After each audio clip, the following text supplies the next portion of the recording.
Today, I want to introduce you to an example of how our understanding of English literature can be enhanced by an understanding of ancient Greek and Roman texts, and vice versa.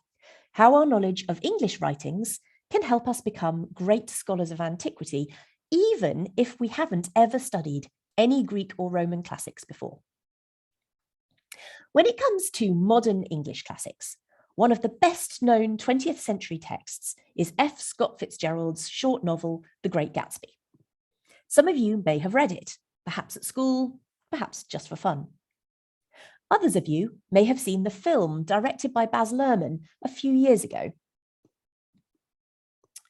Today, I'm going to be talking about some of the themes and ideas in The Great Gatsby, and I'm going to trace them back to some similar ideas in an ancient Roman novel called the Satirica by an author known as Petronius. This joining of the dots between the ancient and modern worlds is called classical reception studies, and it's a vital part of how we study classics these days. There's no need to worry if you haven't read or seen The Great Gatsby before watching this talk, as I'll start out by telling you a bit about the novel anyway. But I hope that you might maybe be inspired to go and read it after today.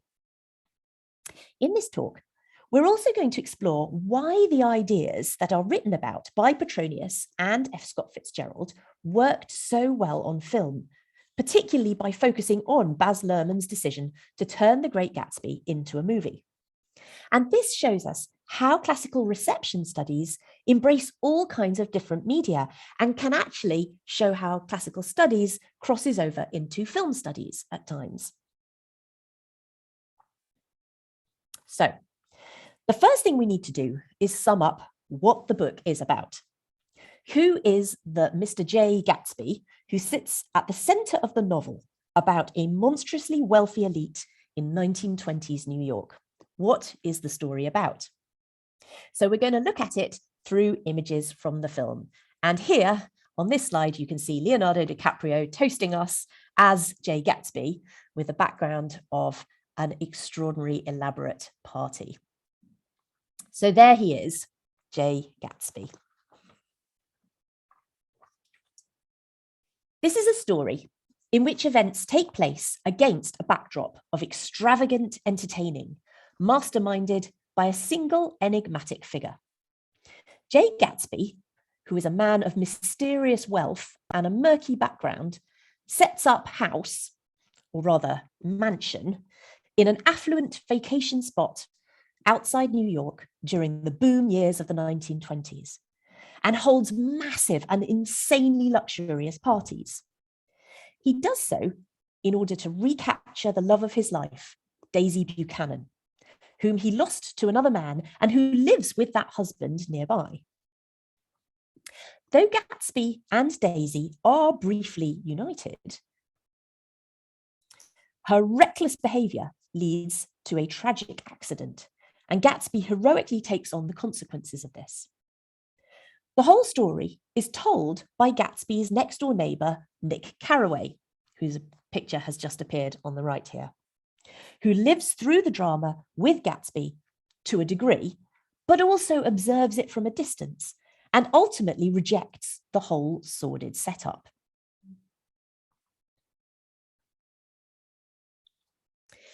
Digging a little deeper, we can extract some themes that underpin the narrative of the novel. Here are a few that I see as important to understanding the significance of the story.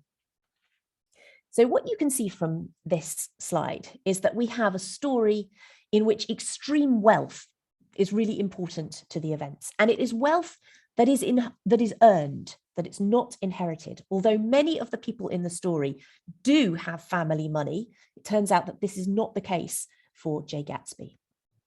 However, we have all these parties and these examples of extreme luxury that take place without any evidence of the labour that was required to produce the money to produce these entertainments.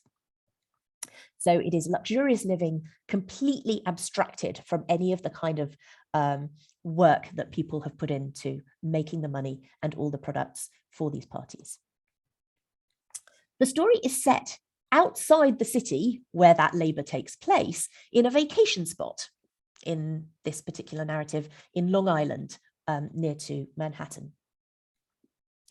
We have a heroic but flawed self-made man at the centre of the story, somebody that a snob with family money might call nouveau riche, so somebody who has only recently come into a huge amount of money but wasn't born into it. We also have a deceit at the heart of the story. We don't really know how Jay Gatsby made his money.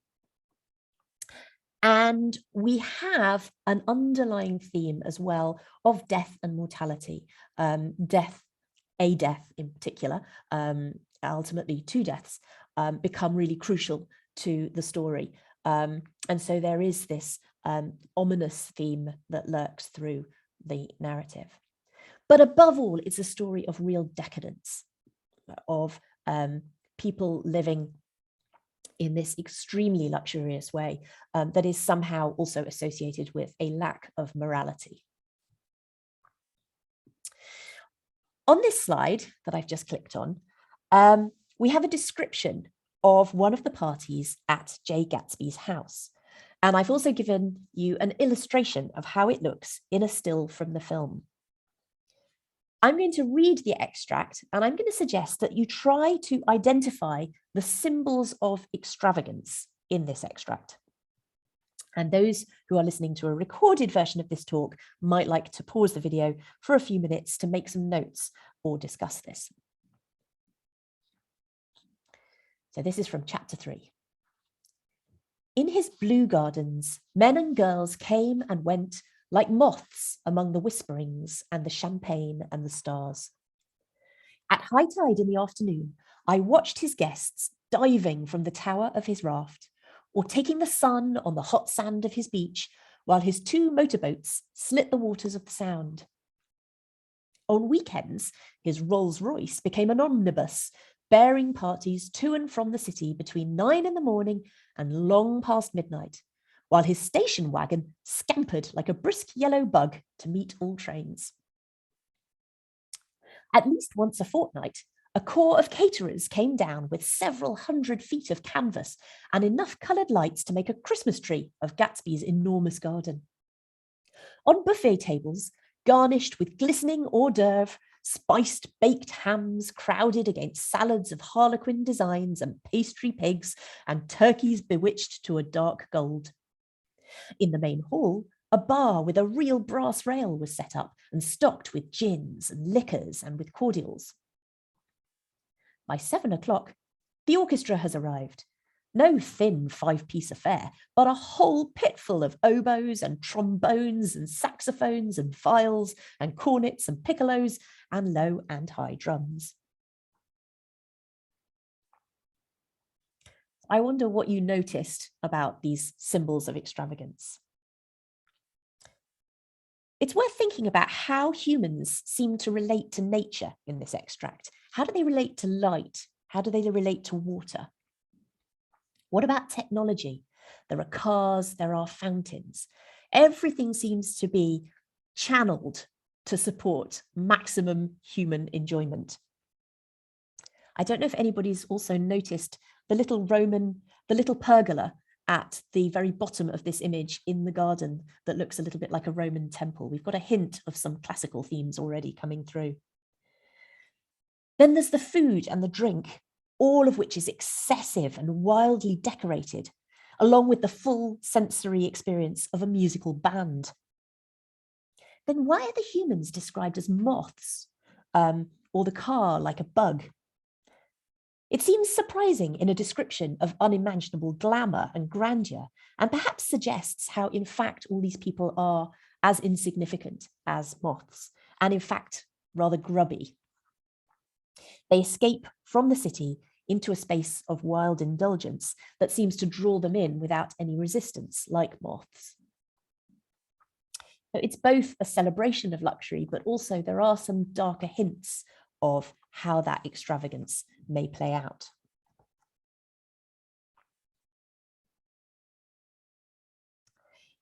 Moving on from this, We can consider not so much the content of the novel, but how the story is told, what we call the form of the work.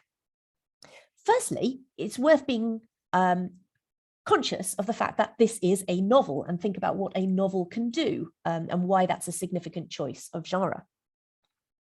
So it's a continuous piece of prose which allows for narrative drive and also for reflection on characters' internal lives. It's also written in the first person by an external narrator.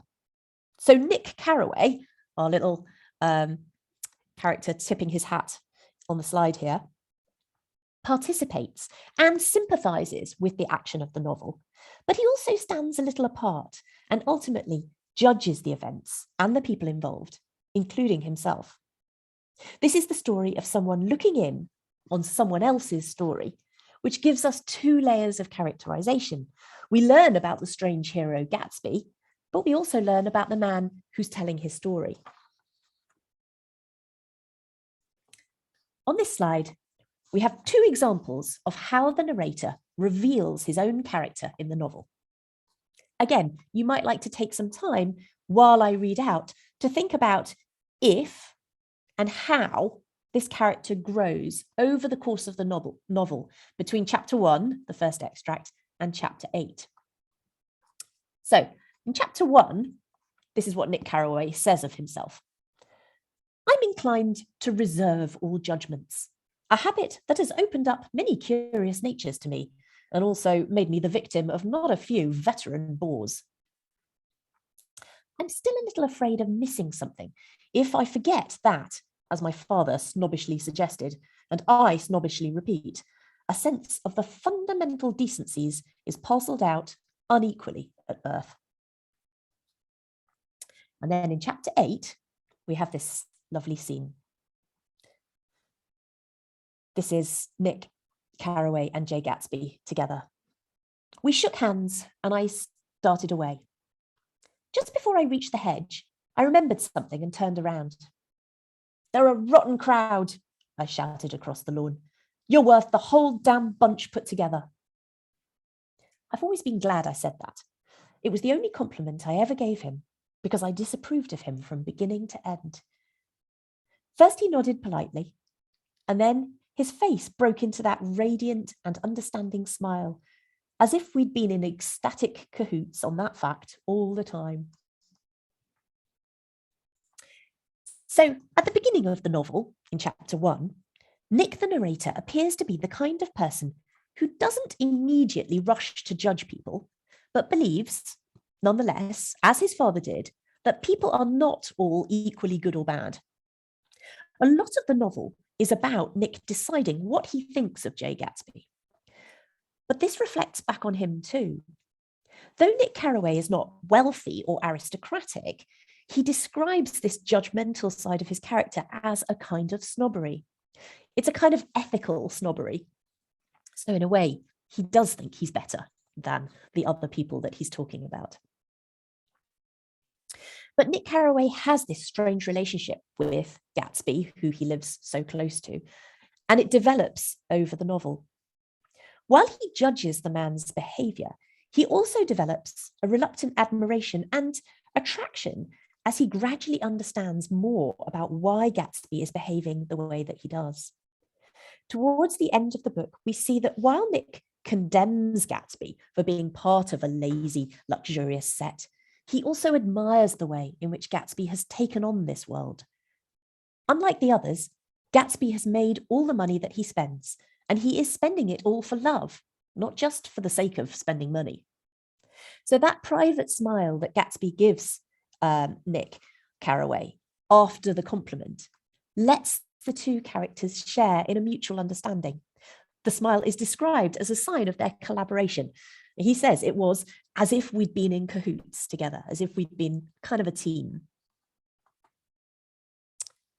Right, so what I want to do next is start looking for the classical parallels. There are some little hints here and there of F. Scott Fitzgerald's interest in the ancient world. I'm going to give you a few examples that a classicist might spot, which relate to the connection Scott Fitzgerald makes between classical myths and the world of extreme money-making. So on this slide, we have an example of how Nick Carraway describes the books on finance that he's bought, because he's training and learning how to become a financier. He says, there was so much to read, for one thing, and so much fine health to be pulled down out of the young, breath-giving air.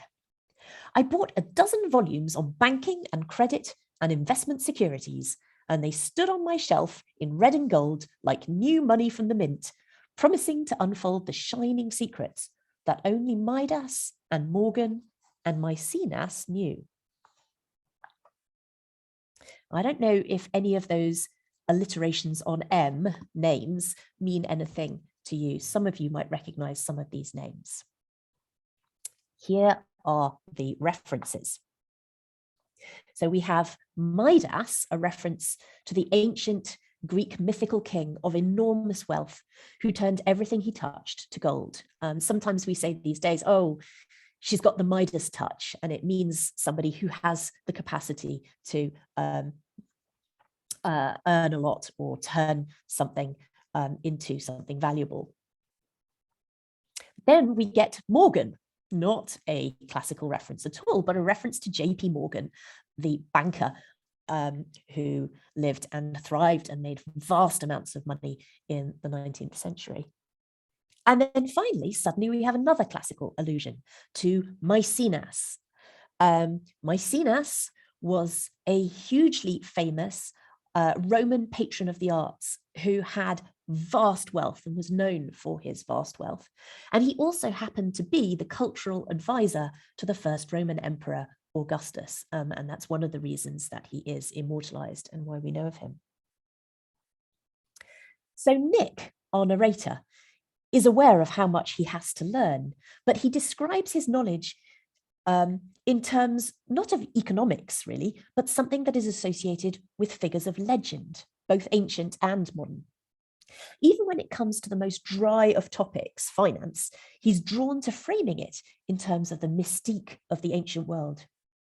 Even the description of the red and gold books sounds very much like one of the famous editions of Latin texts, the Harvard-published American Loeb Classical Library, which was used back in the 1920s and therefore could well have been read by F. Scott Fitzgerald.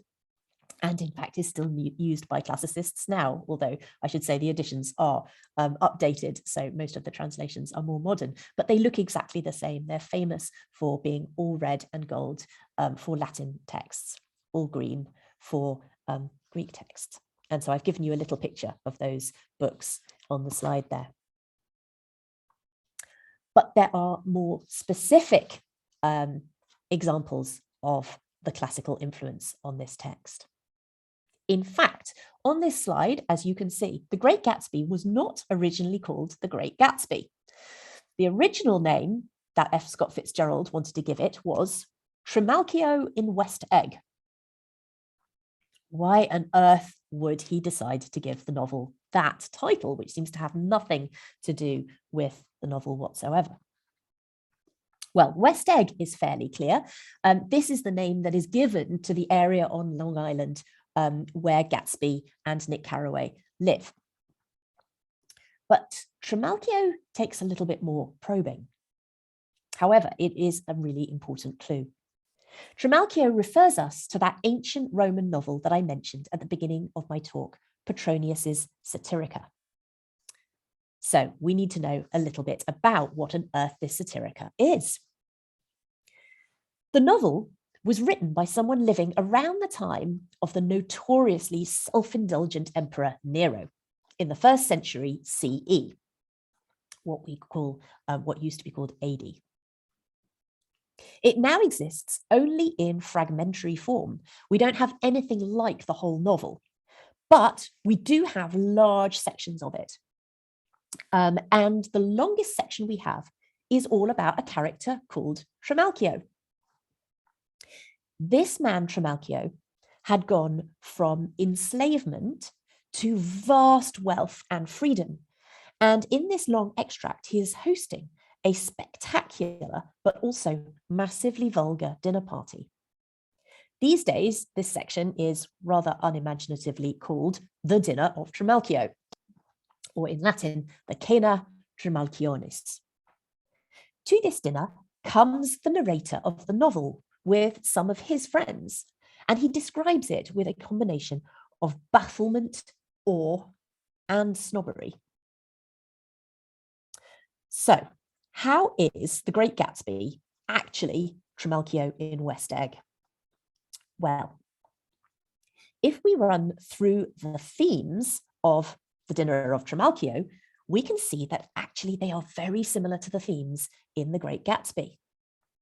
So I'm going to run through the ones I've put on this slide.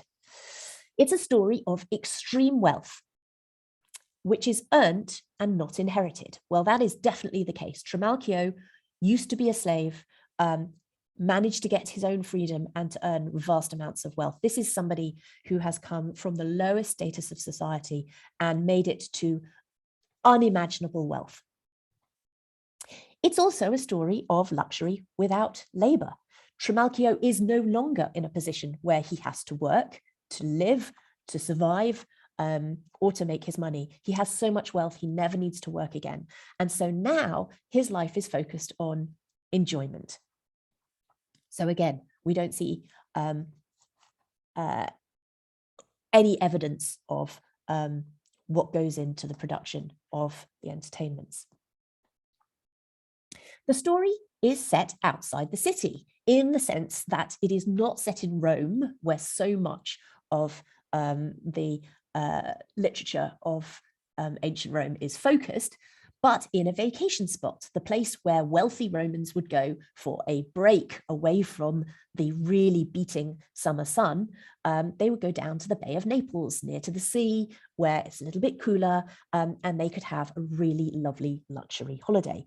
I often think of the Bay of Baiae, the name of the town on the Bay of Naples, where these Romans would visit, as a kind of ancient Las Vegas, or maybe even Ibiza. So it's a place where people go purely to enjoy themselves. Or at least there are people living there, but for Romans, it's the place you go to just let off steam and relax. We have a heroic but flawed self-made man at the center who we wouldn't apply the term nouveau riche to because it wouldn't really fit in this particular social context. But that is exactly the dynamic that we see play out in the Dinner of Trimalchio, in the sense that this is somebody whose conventions may not be those of somebody who comes from aristocratic family wealth. We see a deceit running through this story in a very different way from The Great Gatsby. It's not a kind of central deceit that provides the key to the story, but we have trickery running through the whole story. Trimalchio loves to trick his guests in the same way that Gatsby is tricking his guests. We have lots of themes of death and mortality.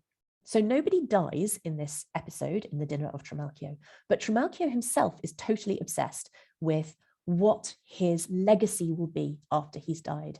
And we have lots of references to how the guests are made to think about their own mortality at dinner, which in fact is something that we know that the Romans were very interested in exploring. And I've given you a little image of a famous mosaic of a skeleton holding wine jugs as an illustration of exactly this tension between feeding yourself food and drink, keeping yourself alive, whilst also remaining conscious of your mortality. So Trimalchio thinks a lot about his own mortality, thinks a lot about his funeral. He wants to know how people will remember him. And then finally, decadence. This is extreme self-indulgence. This party has the kinds of celebration of luxury that is, again, unimaginable to normal people. So you can see from this slide that aside from the holiday spot being the Bay of Naples rather than Long Island, there are a whole range of common features between this extract from a novel and The Great Gatsby. Trimalchio is a self-made man, and he's not ashamed of it. He channels his power into his immensely elaborate and over-decorated food, into his version of Gatsby's parties. The only real difference between these novels is that where Great Gatsby is an elusive, self-effacing character who doesn't dominate the social events he organizes, Trimalchio is quite the opposite there. He is loudly insisting on everything being done exactly to his orders all the time, and he dominates the conversation. But even in the very short section of the novel that doesn't have Trimalchio there, his presence is felt, and his parties actually, it turns out, work just like Gatsby's. So I'm going to give you an example from the ancient novel. On this slide, I've given you the extract, but also a still of Trimalchio being cared for and sitting next to his guests from a film made of Petronius's novel in the 1960s by the great Italian director Federico Fellini. We won't be talking about this film today, but I wanted to give you an illustration of that particular party, partly because this kind of multicolored illustration is really suited to this exploration of luxury. We have this kind of extravagance and almost grotesque makeup, for example, that shows the kind of exaggerations involved in this party. But it's also a reminder again of how film intersects with our understanding of the classical world. And it is one of the films that we can use to help us explore classics and to explore film. For now, what I'd like you to do is see how many of the themes from Gatsby's parties that we've already talked about you can see in this short extract from the ancient novel, which describes Trimalchio's own micromanaged and self-promoting dinner party. So I'll read it for you. At last we take our places, Alexandrian slave boys pouring snow water over our hands, and others succeeding them to wash our feet and cleanse our toenails with extreme dexterity. Not even while engaged in this unpleasant office were they silent, but sang away over their work. I had a mind to try whether all the house servants were singers, and accordingly asked for a drink of wine. Instantly, an attendant was at my side, pouring out the liquor to the accompaniment of the same sort of shrill recitative. Demand what you would, it was the same. You might have supposed yourself among a troupe of pantomime actors, rather than at a respectable citizen's table. Then the preliminary course was served in a very elegant style. For all were now at table, except Trimalchio, for whom the first place was reserved. Among the other hors d'oeuvre stood a little donkey of Corinthian bronze with a pack saddle holding olives, white olives on one side, black on the other. The animal was flanked right and left by silver dishes, on the rim of which Trimalchio's name was engraved with the weight. On arches built up in the form of miniature bridges were dormice, seasoned with honey and poppy seed. There were sausages too, smoking hot on a silver grill, and underneath, to imitate coals, Syrian plums and pomegranate seeds.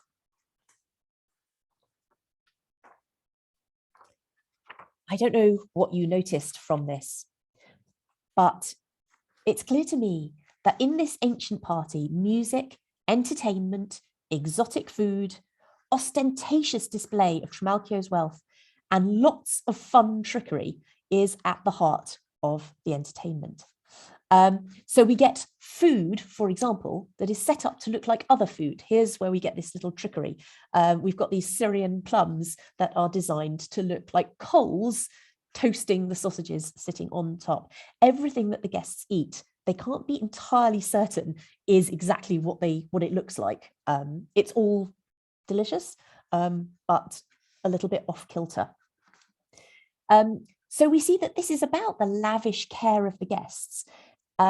We have music, we have the guests washed as if they're at a spa day, but in all of it, it's a little bit too much. And as with Gatsby's parties, artifice wins over real life or over nature, even as we have these hints of underlying human grubbiness kind of in the background. So, for example, the washing of the toenails is such a bizarre detail that kind of reminds us that despite all of these efforts to ignore nature and to say that as human beings, our luxurious entertainments somehow lift us above nature, we are still kind of all quite we're all just human bodies with the same kind of experiences. So it might remind us a little bit of that description of the humans as moths, as bugs in The Great Gatsby. I wonder also what we notice about the form of this novel. Well, interestingly, it is very much like The Great Gatsby. Once again, we're in a novel, and a lot of people don't realize how important the novel was in the ancient world. So this is not a form that is exclusively modern, but there are ancient examples of novels in both Greek and Latin. So once again, we have an extended piece of prose, although actually there are a few sections of poetry in Petronius's novel. It's a strange combination, but it's mainly prose. And we have a situation where the dinner party scene is described by a first-person narrator who is an outsider to the social world that is described. So in that sense, we have very much the same situation of Nick Carraway. And this first-person narrator is called encolpius, a Greek word which in fact can be translated as the crotch, which might key us in to the fact that this is also a novel that doesn't shy away from the grotesque, the burlesque, and the very kind of low humor. So let's take a closer look at this ancient narrator Encolpius and his friends. And I've given you a little image of Encolpius from Fellini's film. They've been invited to Trimalchio's dinner party, but they are completely bemused by the events going on around them. So I'm going to give you an extract in which we find Encolpius trying to work out why a roast boar has been served with its head wearing the kind of cap that an ex-slave would wear when they'd been freed from slavery and had become a freedman. So Encolpius ends up having to ask one of Trimalchio's friends for an explanation. And then that friend gets offended by the behavior of one of Encolpius's friends. So this extract that I'm going to read you tells us a little bit about how these two different groups are interacting. There's Trimalchio, the host, and his regular group of friends and guests. And then there's Encolpius and his friends who've come as a one-off to this dinner party. So here's Encolpius speaking. I withdrew into myself and pondered the various possibilities for the boars having entered wearing the cap of freedom. After exhausting every fatuous explanation, I steeled myself to seek the solution to my nagging problem from that informant of mine. This is the friend of Trimalchio. He replied, "Why, even I, your humble servant, can answer that. It's no riddle, but quite straightforward. Yesterday, the main course claimed him, but the diners set him free, so today he returns to the feast as a freedman." I cursed my stupidity and didn't ask a single question thereafter, in case I should give the impression of never having dined in respectable company. My friend, unruly and ill-behaved as ever, kept throwing his hands up and scoffing at each announcement, laughing till the tears came. The fellow freedman of Trimalchio, reclining next to me, flushed with anger. "What are you laughing at, muttonhead?" he asked. "Are my host's elegant jokes not to your taste? I suppose you're higher up the scale and used to better dinners." So there's a lot going on in this extract.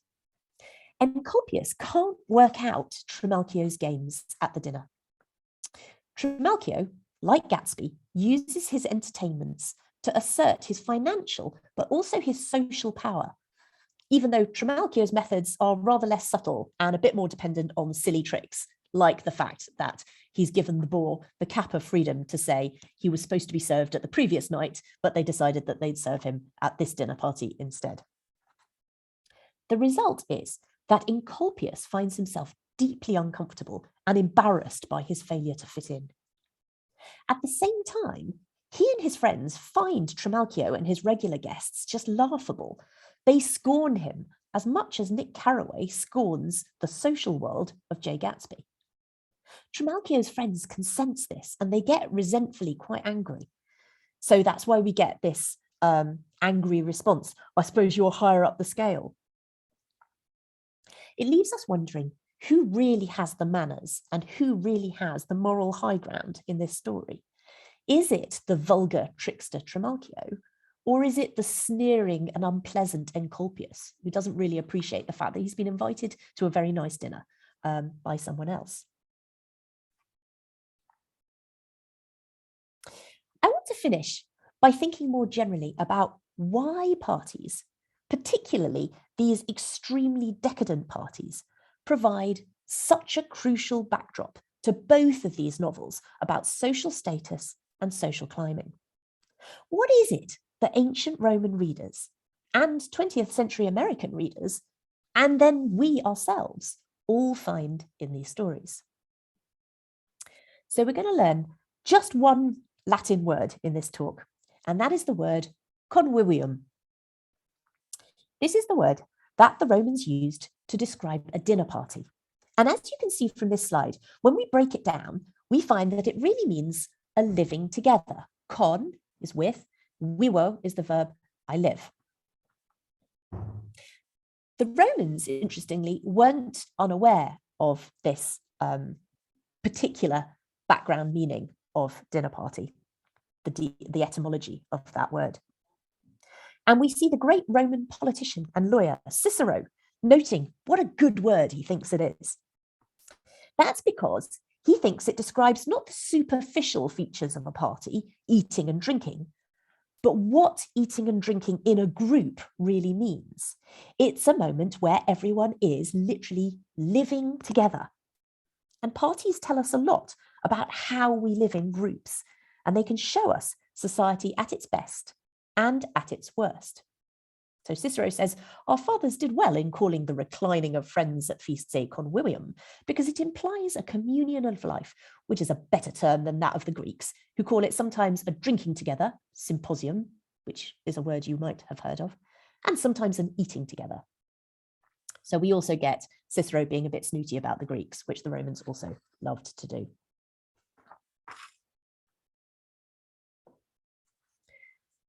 So I would like to suggest that when it comes to representing these extremely decadent parties in novels or in the gorgeous visuals of films, there are two forces at work.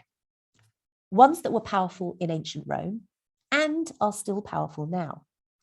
There's a satirical, judgmental force, and then there's a kind of prurient, envious force, both of which tell us more about ourselves than about the parties themselves or the partiers. In both these novels, we're invited to think like the narrator.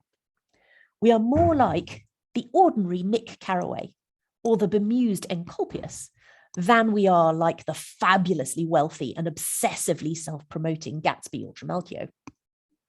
The extreme self-indulgence found in Gatsby's and Trimalchio's parties, exaggerated by the satirical viewpoint of the narrators, ask us to judge those who live these luxurious lives, and maybe to bring a certain amount of disapproval to the reading process. We like to do this because it's satisfying to think that we're better and more moral than other people, particularly other people who appear to have so much more than we do. So a decadent scene may encourage us to be satirically smug and mocking. But we also want to hear about the glamorous lives that we're not getting to live ourselves. We want to know more about these wild entertainments and luxuries, to imagine what it's like to be completely self-indulgent and careless of other people. So there's also an element of prurience, that is, a selfish desire to see and hear more about things that are a bit disgraceful. It may be that some of us are more judgmental and some of us are more eager to participate, but either way, we're caught up, we're kind of complicit in these scenes of decadence because we're enjoying them on some level, either by disapproving of them or by being envious. This is what I think Petronius was doing when he wrote about Trimalchio's dinner. And it's what F. Scott Fitzgerald was doing when he wrote about Gatsby's parties, and then Baz Luhrmann does when he directs a film based on that novel. No matter how modern our writing and filmmaking, we're so often replicating past works, judging the lives of others by our own fluid standards.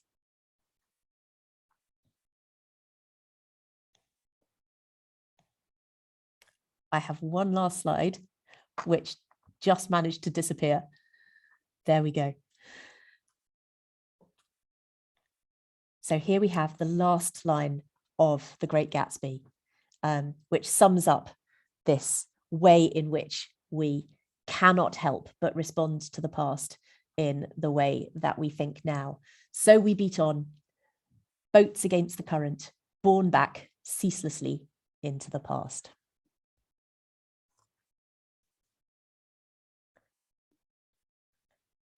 There we go. That was the end of the talk itself.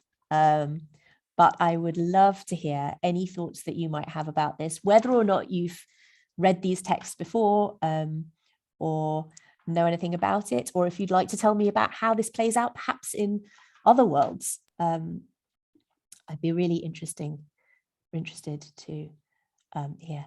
Oh, I have a question, in fact, which I can jump straight to. Which translation of Satirica do you recommend?